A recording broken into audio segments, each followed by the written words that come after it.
What was the key motivator in making the decision to apply to become a Bold Day School? Why are you doing this? Rabbi Zucker. Magen David, a year before Bold announced this wonderful initiative, and I know I'm not stepping out on a limb saying on behalf of really of all the schools that participated, what you have done and what you're doing is an amazingly noble, visionary thing. What we did already a year before was to implement new areas such as flipped classroom formats, because we felt that that simple fact-based or data-based education is no longer a sustainable model in education. In order to make education relevant and real in the lives of our students, to bring them into their future, which is changing so rapidly, we need to not just make use of technology, but make use of technology in a way that will really enhance students' skills development. We thought that this would be an amazing, natural way to continue along in that path, and it is. But that was really our prime motivation. Moriah School. So I would just add to what Rabbi Zucker said, because very much the same kind of impetus, but in our school it really grew very organically. It wasn't just that one day we heard that Abitai was offering this possibility of applying for a grant. For a number of years, there were several teachers, one of them here today, one of our lead outstanding teachers, who had been doing things with online education. Teachers had been using things like IXL, for those of you who know what that is. And people really have been employing that in the classroom. It's not that it suddenly developed. But I would say that in addition to teachers moving along the directions of the general or larger educational world, as teachers were reading more, going to more workshops, hearing about this, there were also two other key drivers in our school, maybe three. One of them being the whole issue of differentiation. We're constant. Now actually past tense is more appropriate. We were constantly adding more and more layers of people onto the staff. People for enrichment, people for resource, in order to meet the needs of all the diverse learners, diverse learning needs. And of course, budget-wise, from a purely budget standpoint, this is not sustainable. And we began to look at how can we change this kind of a model, how can we change this direction, which will very shortly empty us of our pockets. And secondly, how can we make the student more active, more involved? And for years, I have been saying, both formally to teachers and to our administrators, there's too much frontal education going on in our school. We need to do more in terms of learning stations, of chebrusas. We've got to break up this teacher up front, you know, the sage on the stage, and more to the guide on the side. And so there were, again, these two major streams, the issue of differentiation and constantly having to add on more layers of staff, as well as wanting to just do, as Rabbi Zucker talked about, just good, solid education, and wanting to get away from the frontal model. That, in addition to the fact that teachers had already been moving in this direction, when we heard about Bold, we said, this is really the opportunity for us now to sign on. So I certainly agree with everything that Rabbi Zucker and Dr. Prager mentioned. For us, it's a little bit of a timetable. Last year, in January, as I sat down with the local high schools and just having discussions with them about what the expectations are for our graduates, and also what their vision for the future was. What I saw in many of the conversations was the local high schools were talking about integrating technology a lot more. And we refer to our middle school, some people call it middle school, we call it a junior high school. One of the reasons why we use that term is because we do view it as a stage in preparing the kids for high school. So ultimately, and then shortly after that I had my finance committee meeting, and I said to the group members of my executive board, I said to them, we have to figure out a way to infuse technology in a school, and that's going to cost an incredible amount of money. Why did I want to do that? One, because of what I was seeing, coming up within the high schools, but additionally, looking at an opportunity to reshape the model of education in our school, especially for the older kids. We wanted to create an atmosphere where the assessment was a lot faster. You mentioned, Dr. Prager mentioned differentiating instruction, to enrich for some kids, to provide reinforcement for other children, and we were looking for a way to do that. We saw technology and blended learning as a way to do that. But at the time, we just looked at what the cost was, and it wasn't possible in that moment. So for us, this opportunity was a gift that came out of nowhere, honestly, because we had talked about it, but at the time it just wasn't possible. So my vision was essentially put on hold at first. The motivation that was there, the desire was there, but thank God, and we really do appreciate the three organizations that came together to allow us to create this vision and make this vision happen. So there are a lot of, I think I can project. There are a lot of different people and stakeholders in a school, and this is a big change that you're undertaking. So we'd like you to speak a little bit about how you're dealing with the change management in your school, at the student level, at the faculty level, at the parent level, and the board level. How are you dealing with it? Talk about some of the different stakeholders and how you're managing that change with them.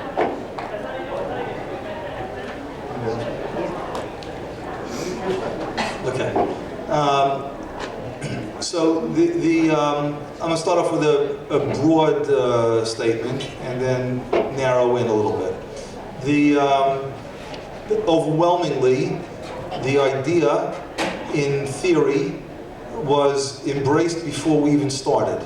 The idea that, and I think that it may have been even embraced before we even started by stakeholders with the greatest of intentions, who may not have had the clearest idea what blended online learning is or what educational technology is, just understanding or just knowing that, wow, technology must be good. So in that sense, it wasn't a sell. It wasn't a hard sell. It was barely a sell at all. And then you start to get into the nitty-gritty and the practical.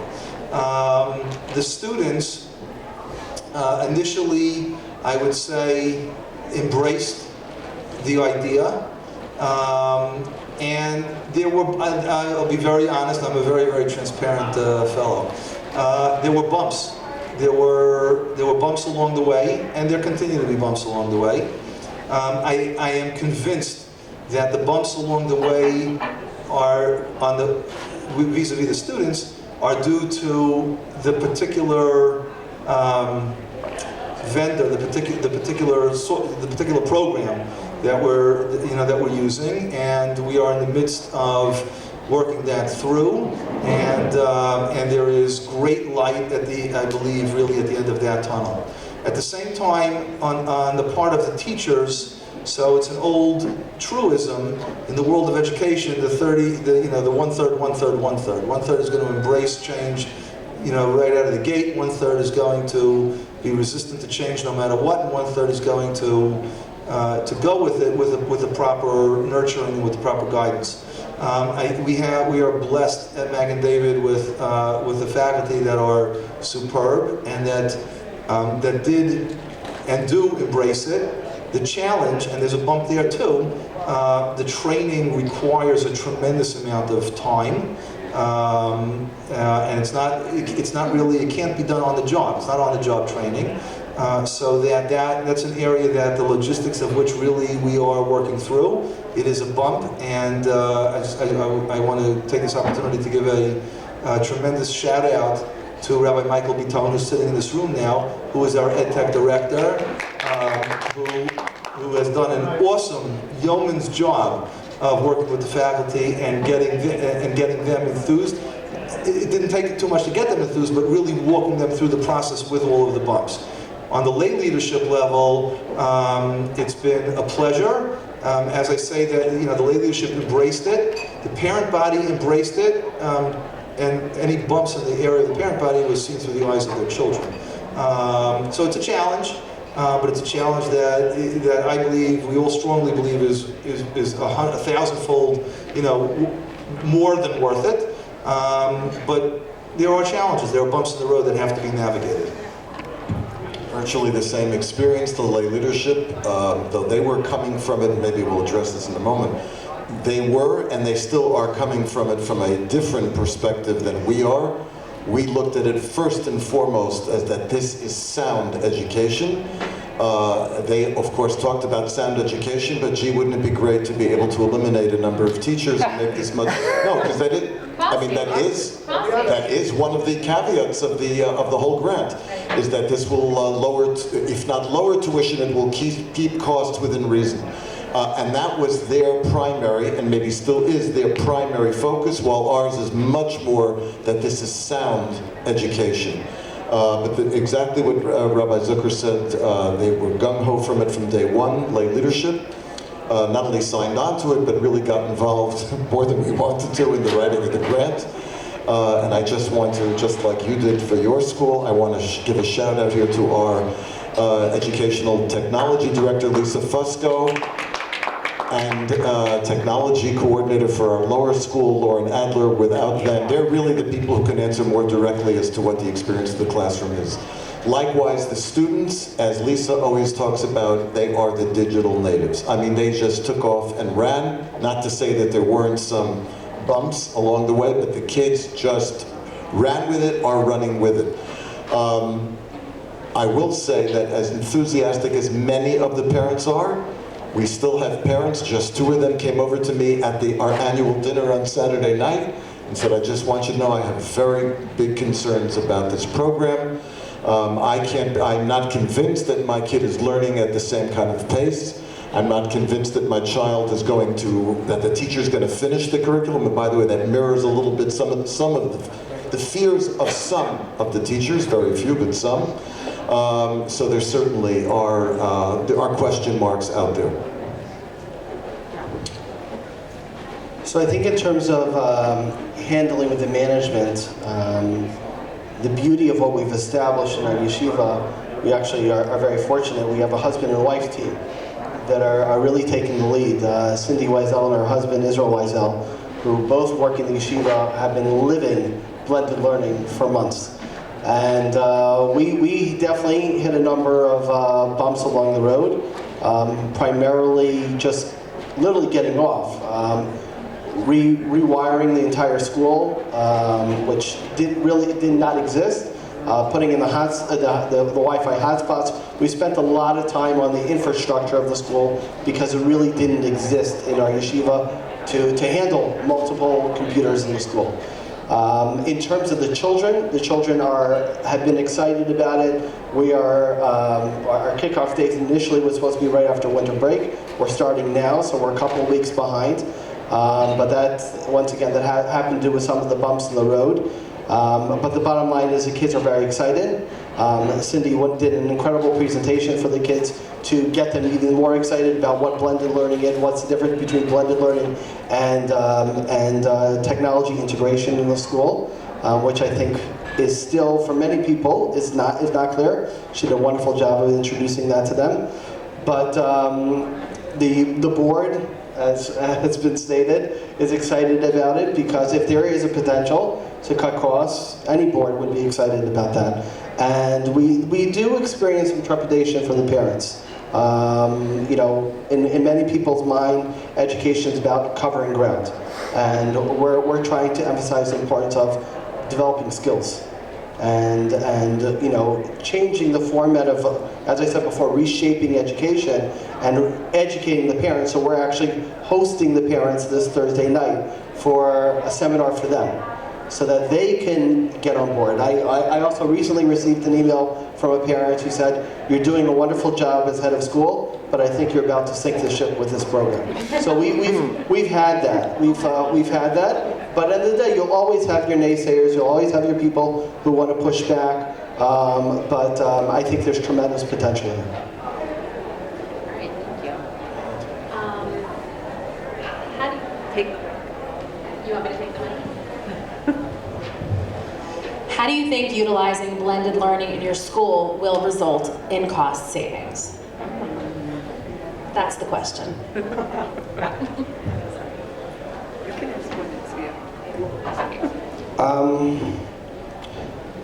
We spoke before about differentiating instruction, and I think many educators, classroom teachers themselves, are inclined to think that the only way you can get it done is by making homogeneous classes and creating smaller and smaller classes. Our goal here is in areas where we've added more sections, created more classes in order to accommodate those kids with needs, pulling in more resource people to assist those children. Those are the areas that we're looking in Mirz Hashem to cut costs. Not having to add more layers, not having to add more levels to education, to what we're offering in the school, at the same time differentiating. And that's where we really see that we've already this year, even before we started, we outlined certain classes, certain areas that we felt we were going to be able to do it. So we're ready on that path. And I think that's really where the potential is not to continue adding layers just to service these 5 kids or these 5 kids, and God willing use the technology to differentiate a little bit more. Though I totally agree as to the not adding layers, that's how I in fact started my presentation. We at the same time, and correct me if I'm wrong, we really have come to see, not that it's a final decision yet, of course a lot's going to depend on our finance committee, but we really believe that the way to go, at least in the lower school, is with 2 head teachers in each classroom. We see teachers, understandably, that feel overwhelmed. Even if they don't feel overwhelmed, they're not convinced that they're getting to all the kids, even with the rotation model. There's no question that 2 teachers in a classroom could really make this model as effective as we hope it will be. So that, on one hand, will add costs, but as Rabbi Price said, on the other hand, we plan, our direction is that we're not going to be adding on layer and layer of resource people. So I think it kind of goes without saying that what Rabbi Price and what Dr. Prager said, and I'll say Rabbi Dr. Prager, It's worth coming to the conference. He wants a cloth. what Bechina? We have there's the Missibaz. I think it's, I think that's absolutely true, but I'll add one piece which I think maybe due a little bit to the fact that Magen was I think the only high school that was a bold school. And high school is different from elementary school with regard to this issue. It's not, from my perspective, it's not just about not having to add more, although that's absolutely true. I think that there's more to it. Again, from a high school perspective, I think that as the system becomes more and more a part of the fabric of the school and becomes entrenched and embedded, and I mean those words in the most positive sense, in the regular program of the school, in the life of the students and the teachers, we can move from a smaller class size to a larger class size, and that's sometimes scary for students and parents and teachers. But I want to put a little bit of a different spin on it, or a different way of looking at it. To our mind, from the very beginning, the only way that this would be successful was going to be through the rotation model, and we used the grant significantly to creating rotation models in the bold classrooms that we have. In a rotation model, you divide the class into basically, essentially, I'm simplifying this now greatly, but three stations or 3 different groups. And so when you fill out all kinds of forms that you do for the government, when a school fills out all kinds of forms that you do for the government, or surveys for Middle States Association or whatever your accrediting agency is, and you talk about ratio, teacher-student ratios, I want to move away from the old model of the one adult in the room to the 18 or 15 or 21 or 20, little adults in the room, and instead focus on the ratio between the one adult to the station, to the rotation. And if you do that, you maintain a small ratio which clearly allows for differentiation, differentiated instruction, and you reduce your ratio if you're looking at it in those terms. And that's not cosmetics, that's real. And in that way, you can reduce your staff appropriately, effectively, and at the same time increase your differentiated instruction and decrease your teacher-student ratio, and save money and improve education.